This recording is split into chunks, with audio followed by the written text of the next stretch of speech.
نحمدہ و نصلی علی رسولہ الکریم اما بعد فاعوذ باللہ من الشیطان الرجیم بسم اللہ الرحمن الرحیم ربی اشرح لی صدری ویسر لی امری واحلل عقدۃ من لسانی یفقہوا قولی۔ آیت نمبر 197۔ الحج اشہر معلومات فمن فرد فیہن الحج فلا رفث ولا فسوق ولا جدال فی الحج وما تفعلوا من خیر یعلمہ اللہ وتزودوا فإن خیر الزاد التقوی واتقون یا اولی الالباب۔ حج چند مہینے ہیں جو معلوم ہیں، پھر جو ان میں حج فرض کر لے تو حج کے دوران نہ کوئی شہوانی فعل ہو اور نہ کوئی نافرمانی اور نہ کوئی جھگڑا، اور تم نیکی میں سے جو بھی کرو گے اللہ اسے جان لے گا، اور زیادہ راہ لے لو کہ بے شک زیادہ راہ کی سب سے بہتر خوبی بچنا ہے، اور مجھ سے ڈرو اے عقل والو۔ اللہ تعالیٰ اس آیت مبارکہ میں فرما رہے کہ حج کے مہینے معلوم ہیں، یعنی یہ چند مقرر مہینے ہیں، اس لیے کہ حج ملت ابراہیمی کی ذریت میں ہمیشہ سے رہا ہے، اور وہ ماہ شوال سے ذی القعدہ اور ذی الحج کے 10 دن ہیں۔ حج کا احرام جو ہے وہ انہی دنوں میں باندھنا صحیح ہے، اور جو کوئی ان مہینوں میں حج کی نیت کرے اس پر احرام کی تعظیم جو ہے وہ واجب ہو جاتی ہے، اور اس تعظیم کا تقاضا یہ ہے کہ تمام قسم کے گناہ اور جنگ و جدال سے پرہیز کیا جائے، اور جو شخص ان مہینوں میں احرام باندھ کر اپنے اوپر حج کو فرض کر لے تو وہ اب دوران حج میں نہ بے حیائی کی بات کرے، نہ گناہ کا کوئی کام کرے، اور نہ کسی سے جھگڑا کرے۔ سیدنا ابو ہریرہ رضی اللہ تعالیٰ عنہ بیان کرتے کہ آپ صلی اللہ علیہ وسلم نے فرمایا، جو شخص اللہ کے لیے حج کرے پھر نہ عورتوں سے جنسی باتیں کرے اور نہ کوئی گناہ کا کام کرے تو وہ گناہوں سے پاک ہو کر لوٹتا ہے، گویا اس طرح ہوتا ہے کہ جس دن اس کی ماں نے اسے جنم دیا تھا۔ اور سیدنا عبداللہ بن عمر رضی اللہ تعالیٰ عنہما کہتے ہیں کہ ایک شخص نے آپ سے پوچھا محرم کیا پہنے؟ فرمایا وہ نہ قمیض پہنے، نہ امامہ، نہ ٹوپی، اور نہ وہ کپڑا جس میں ورس یا زعفران لگا ہو، اور اگر چپل نہ ملے تو موزے ٹخنوں سے نیچے تک کاٹ کر پہن لے۔ اور پھر آگے اللہ تعالیٰ فرما رہے وَمَا تَفْعَلُوا مِنْ خَيْرٍ يَعْلَمْهُ اللَّهُ، یعنی کہ جو نیکی تم کرو گے اللہ اس کو جان لے گا۔ مطلب یہ کہ جو بھی نیکی انسان کرتا ہے اللہ اس کو جانتا ہے، یعنی وہ چھپی ہوئی نیکیاں، یعنی کوئی بھی انسان جو چھپ کر عمل کرتا ہے اللہ اسے جو ہے وہ باخبر ہے۔ جیسے کوئی بھی انسان خدمت کرتا ہے سفر حج میں، یا جو بھی دل کی خوشی سے وہ چھپ کر کوئی بھی عمل کرتا ہے بغیر ذکر کیے ہوئے، تو اللہ اس کو جو ہے وہ اس پر اجر عطا فرمائے گا۔ آپ صلی اللہ علیہ وسلم نے فرمایا اگر قیامت آ جائے اور تم میں سے کسی کے ہاتھ میں کھجور کا پودا ہو جو وہ لگانے والا تھا، اور وہ قیامت کے پوری طرح کھڑے ہونے سے پہلے اس پودے کو لگا سکتا ہو تو لگا دے، کیونکہ اسے اس کا اجر ملے گا۔ یعنی جو بھی مہلت ہے، موقع ہے، مت انتظار کرے اور انتظار کیے بغیر اس نیکی میں آگے بڑھ جائے، یعنی کہ اجر کمانے کے لیے کسی موقع کا انتظار کیے بغیر اسے کر ڈالے۔ پھر اللہ تعالیٰ نے فرمایا ہے کہ وَتَزَوَّدُوا فَإِنَّ خَيْرَ الزَّادِ التَّقْوَىٰ۔ اللہ تعالیٰ فرما رہے کہ زیادہ راہ لے لو، اور سب سے بہتر زیادہ راہ جو تقویٰ ہے۔ سیدنا عبداللہ بن عباس رضی اللہ تعالیٰ عنہما بیان کرتے ہیں کہ یمن کے لوگ حج کے لیے آتے تو زیادہ راہ ساتھ نہیں لاتے تھے، وہ کہتے تھے کہ ہم اللہ پر توکل کرتے ہیں، وہی ہمیں کھلائے گا۔ پھر جب وہ شہر مکہ پہنچتے تو لوگوں سے سوال کرتے۔ اس موقع پر یہ آیت نازل ہوئی وَتَزَوَّدُوا فَإِنَّ خَيْرَ الزَّادِ التَّقْوَىٰ، اور زیادہ راہ لے لو، بے شک سب سے بہتر زیادہ راہ تقویٰ ہے۔ مگر ضرورت کے وقت مانگنا اگرچہ ناجائز نہیں ہے، مگر اسلام نے سوال کرنے کو اچھا نہیں سمجھا۔ آپ صلی اللہ علیہ وسلم نے فرمایا دینے والا ہاتھ لینے والے ہاتھ سے بہتر ہے، کیونکہ حج ایک مشکل ترین سفروں میں سے ایک سفر ہے، تو اگر تقویٰ نہیں ہوگا تو معاملات خراب ہو سکتے ہیں، رفث، فسوق اور جدال سے پرہیز نہیں ہو سکے گا، اس لیے صبر ہونا چاہیے تو تقویٰ ہوگا۔ آیت نمبر 198۔ لیس علیکم جناح ان تبتغوا فضلا من ربکم فاذا افضتم من عرفات فاذکروا اللہ عند المشعر الحرام واذکروہ کما ہداکم وان کنتم من قبلہ لمن الضالین۔ تم پر کوئی گناہ نہیں کہ اپنے رب کا کوئی فضل تلاش کرو، پھر جب تم عرفات سے واپس آؤ تو مشعر حرام کے پاس اللہ کو یاد کرو، اور اس کو اس طرح یاد کرو جیسے اس نے تمہیں ہدایت دی ہے، اور بلا شبہ اس سے پہلے تم یقیناً گمراہوں میں سے تھے۔ جاہلیت کے غلط اعتقادات میں سے ایک یہ بھی تھا کہ وہ جو تھے لوگ حج کے دوران تجارت کرنا مکروہ خیال کرتے تھے اور اسے خلوص عمل کے خلاف سمجھتے تھے۔ اللہ تعالیٰ نے اس کی اجازت فرما دی جبکہ اصل مقصود حج ہی ہو اور تجارت سے حج کے ارکان وغیرہ میں جو ہے وہ کوئی خلل واقع نہ ہو۔ عبداللہ بن عباس رضی اللہ تعالیٰ عنہ فرماتے ہیں کہ ایام جاہلیت میں منا میں عکاظ، مجنہ اور ذوالمجاز بازار لگا کرتے تھے، تو صحابہ نے حج کے دنوں میں تجارت کو گناہ خیال کیا، تب یہ آیت نازل ہوئی۔ پھر اس کے بعد آیت کے اگلے حصے میں اللہ تعالیٰ فرمانے فَإِذَا أَفَضْتُم مِّنْ عَرَفَاتٍ فاذكروا اللَّهَ عِندَ الْمَشْعَرِ الْحَرَامِ، یعنی کہ جب تم عرفات سے لوٹو 9 ذی الحجہ کو تو رات مشعر حرام یعنی کہ مزدلفہ میں گزار دو، اور اس سے یہ پتہ چلتا ہے کہ مزدلفہ کا قیام واجب ہے۔ پھر اللہ کا ذکر کرو وہاں، اور اس طرح کرو کہ جس طرح اس نے تمہیں توفیق دی ہے، تمہیں ہدایت دی ہے۔ اور یہاں ذکر سے مراد جو ہے وہ نمازیں ہیں، اور وہ نمازیں جو مغرب اور عشاء اور فجر کی ہوگی، اور صبح کے وقت کھڑے ہو کر سورج کی روشنی پھیلنے تک اللہ کا ذکر کیا جائے گا۔ تو اللہ تعالیٰ فرما رہے ہیں کہ اس سے پہلے تم بھٹک رہے تھے، وَإِن كُنتُم مِّن قَبْلِهِ لَمِنَ الضَّالِّينَ، یعنی تمہیں صحیح مناسک ادا کرنے نہیں آتے تھے۔ اور دوسرا یہ کہ ذکر میں بھی نبی صلی اللہ علیہ وآلہ وسلم کے بتائے ہوئے طریقے کو ہی اپنانا لازم ہے،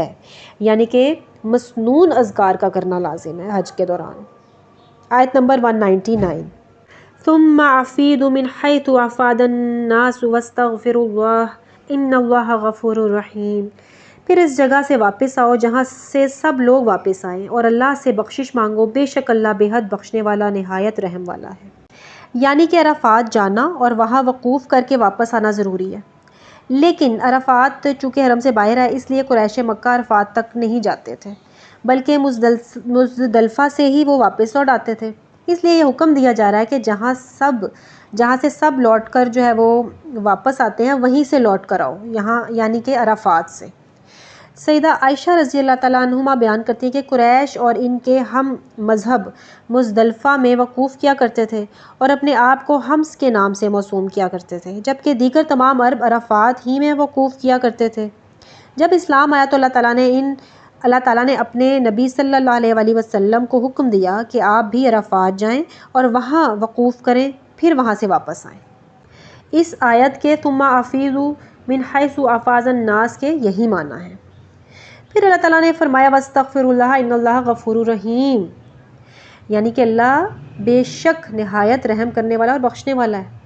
سیدہ عائشہ رضی اللہ تعالیٰ عنہما بیان کرتی ہے کہ آپ صلی اللہ علیہ وآلہ وسلم نے فرمایا کوئی دن ایسا نہیں کہ جس دن اللہ تعالیٰ اپنے بندوں کو عرفہ کے دن سے زیادہ دوزخ سے آزاد کرے۔ اس دن اللہ بہت نزدیک ہو جاتا ہے، پھر فرشتوں کے سامنے اپنے بندوں پر فخر کرتا ہے اور فرماتا ہے کہ یہ لوگ کیا چاہتے ہیں۔ گویا اللہ تعالیٰ کے پوچھنے سے مقصد یہ ہوتا ہے کہ وہ اپنے بندوں کو معاف کر دے۔ آیت نمبر 200، فَإِذَا قَضَيْتُم مَّنَاسِكَكُمْ فاذْكُرُوا اللَّهَ كَذِكْرِكُمْ آبَاءَكُمْ أَوْ أَشَدَّ ذِكْرًا فَمِنَ النَّاسِ مَن يَقُولُ رَبَّنَا آتِنَا فِي الدُّنْيَا وَمَا لَهُ فِي الْآخِرَةِ مِن خَلَاقٍ۔ پھر جب تم اپنے حج کے احکام پورے کر لو تو اللہ کو یاد کرو اپنے باپ دادا کو تمہارے یاد کرنے کی طرح، بلکہ اس سے بھی بڑھ کر یاد کرنا۔ پھر لوگوں میں سے کوئی تو ہے جو کہتا ہے اے ہمارے رب ہمیں دنیا میں دے دے اور آخرت میں اس کا کوئی حصہ نہیں۔ اللہ تعالیٰ نے فرمایا کہ پچھلی آیت میں اللہ تعالیٰ نے فرمایا کہ حج اور عمرہ اللہ کے لیے پورا کرو، یعنی جب تمام مناسک پورے کر لیے جائیں تو اس کے بعد فارغ وقت میں اللہ تعالیٰ کو یاد کرو، اور اس طرح یاد کرو جیسے تم اپنے باپ دادا کو یاد کیا کرتے تھے۔ یعنی جب پتہ نہیں ہوتا انسان کو کہ زندگی کا مقصد کیا ہوتا ہے تو گفتگو کے موضوع بھی اور ہوتے ہیں، اور جب علم آتا ہے تو عمل آتا ہے اور پھر سوچ بھی بدل جاتی ہے تو گفتگو کے موضوع بھی بدل جاتے ہیں، اور وہ صرف اور صرف اپنے رب کی حمد میں مشغول رہتا ہے۔ تو یہاں اللہ تعالیٰ فرما رہے ہیں کہ ان مخصوص دنوں میں اللہ کو یاد کرو اپنے باپ دادا کی طرح یا اس سے بھی زیادہ، عرب کے لوگ حج سے فراغت کے بعد مینا میں میلہ لگاتے اور اپنے آباء و اجداد کے کارناموں کا ذکر کیا کرتے تھے، تو اس لیے مسلمانوں کو یہ کہا جا رہا ہے کہ تمام مناسک سے فارغ ہو کر خوب اللہ کو یاد کرو۔ اور پھر آیت کے اگلے حصے میں اللہ تعالیٰ نے استغفار اور کثرت ذکر کی نصیحت کے بعد دعا کی طرف توجہ دلائی ہے، اس لیے کہ کثرت ذکر کے بعد دعا کی قبولیت کی زیادہ امید ہوتی ہے، اور ان لوگوں کی مذمت کی ہے کہ جو صرف اور صرف دنیا کے حصول کے لیے زندگی گزارتے ہیں، اور ان لوگوں کا آخرت میں کوئی حصہ نہیں ہے، یعنی اس نے بھلائی مانگی ہی نہیں، حسنہ مانگی ہی نہیں، نہ دنیا کی اور نہ آخرت کی۔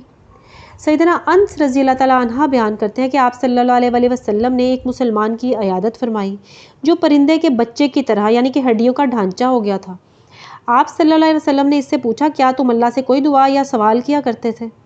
اس نے کہا، ہاں میں یہ دعا کیا کرتا تھا، اے اللہ تو نے مجھے جو آخرت میں سزا دینی ہے وہ دنیا میں ہی دے دے۔ یہ سن کر آپ صلی اللہ علیہ وسلم نے فرمایا، سبحان اللہ، تم نے یہ دعا کیوں نہ کی؟ اللہم ربنا آتنا فی الدنیا حسنۃ وفی الآخرۃ حسنۃ وقنا عذاب النار، کہ اے اللہ، اے ہمارے رب، ہمیں دنیا میں بھی خیر و بھلائی عطا فرما اور آخرت میں بھی خیر و بھلائی عطا فرما اور ہمیں آگ سے بچا۔ آپ صلی اللہ علیہ وسلم نے اس کے لیے اللہ تعالیٰ سے دعا کی تو اللہ تعالیٰ نے اسے شفا عطا فرمائی۔ آیت نمبر 201، وَمِنْهُمْ مَنْ يَقُولُ رَبَّنَا آتِنَا فِي الدُّنْيَا حَسَنَةً وَفِي الْآخِرَةِ حَسَنَةً وَقِنَا عَذَابَ النَّارِ، اور ان میں سے کوئی وہ ہے جو کہتا ہے، اے ہمارے رب، ہمیں دنیا میں بھی بھلائی اور آخرت میں بھی بھلائی دے اور ہمیں آگ کے عذاب سے بچا۔ یعنی پچھلی آیت میں اللہ تعالیٰ نے ان کا ذکر فرمایا جو صرف دنیا کے طلبگار ہیں، اور یہ بھی بتایا کہ جو صرف دنیا کے طالب ہیں اس کا آخرت میں کوئی بھی حصہ نہیں ہے۔ اور اب اس آیت میں اللہ تعالیٰ جو ہے وہ ان لوگوں کا ذکر فرما رہے ہیں کہ جو دنیا اور آخرت میں دونوں میں اللہ تعالیٰ کی بھلائی کے طالب ہوتے ہیں۔ اور اس دعا سے یہ پتہ چلتا ہے کہ یہ ایک جامعہ قسم کی دعا ہے، اس لیے رسول اللہ صلی اللہ علیہ وسلم حج کے دوران طواف کرتے ہوئے اور دوسرے اکثر اوقات میں یہی دعا جو ہے وہ فرمایا کرتے تھے۔ آیت نمبر 202، اولئک لہم نصیب مما کسبوا واللہ سریع الحساب، یہ وہ لوگ ہیں جن کے لیے اس میں سے ایک حصہ ہے جو انہوں نے کمایا اور اللہ بہت جلد حساب لینے والا ہے۔ کیونکہ مومن کا مقصد مفادات اخروی کا حصول ہوتا ہے اور وہ اسے مل بھی جائیں گے،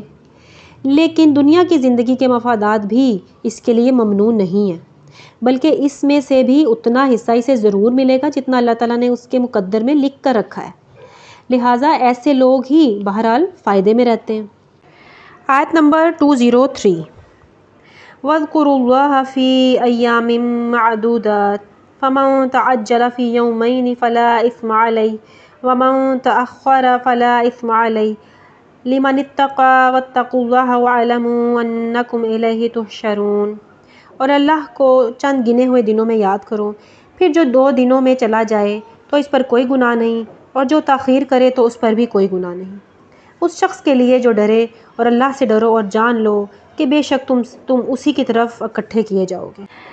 اس آیت مبارکہ میں جو حکم دیا جا رہا ہے اس سے مراد ایام تشریق ہیں، یعنی ذو الحجہ کی 11، 12 اور 13۔ ان میں ذکر الہی یعنی با آواز بلند تکبیرات مسنون ہیں۔ صرف فرض نمازوں کے بعد ہی نہیں بلکہ ہر وقت تکبیرات جو ہیں وہ پڑھنی چاہیے۔ 9 ذی الحجہ یعنی عرفہ یا حج کا دن کی صبح شروع کر کے 13 تاریخ کی عصر کو ختم کی جائیں، یعنی یہ کل 23 نمازیں بنتی ہیں۔ ہر نماز کے بعد کم از کم 3 بار اور زیادہ سے زیادہ جتنی اللہ توفیق دے بآواز بلند تکبیرات کہنا چاہیے۔ پھر اللہ تعالیٰ فرما رہے ہیں، فَمَن تَعَجَّلَ فِي يَوْمَيْنِ فَلَا إِثْمَ عَلَيْهِ وَمَن تَأَخَّرَ فَلَا إِثْمَ عَلَيْهِ لِمَنِ اتَّقَىٰ۔ 10 ذی الحجہ کا دن تو حجاج کے لیے بہت مصروفیت کا دن ہوتا ہے، اس کے بعد 3 دن مینا میں ٹھہرنا مسنون ہے۔ تاہم اگر کوئی شخص اس سے پہلے جانا چاہے تو وہ دوسرے دن بھی جا سکتا ہے، بشرط یہ کہ اس کے دل میں تقویٰ ہو اور حج کے تمام مناسک ٹھیک طور پر بجا لانے کا ارادہ رکھتا ہو۔ اور یہ یاد رکھو، اللہ تعالیٰ فرما رہے ہیں، لمن اتقى واتقوا اللہ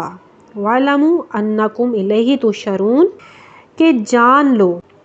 کہ بے شک تم اسی کی طرف اکٹھے کیے جاؤ گے۔ یعنی مطلب یہ کہ حج کا سب سے بڑا سبق یہی ہے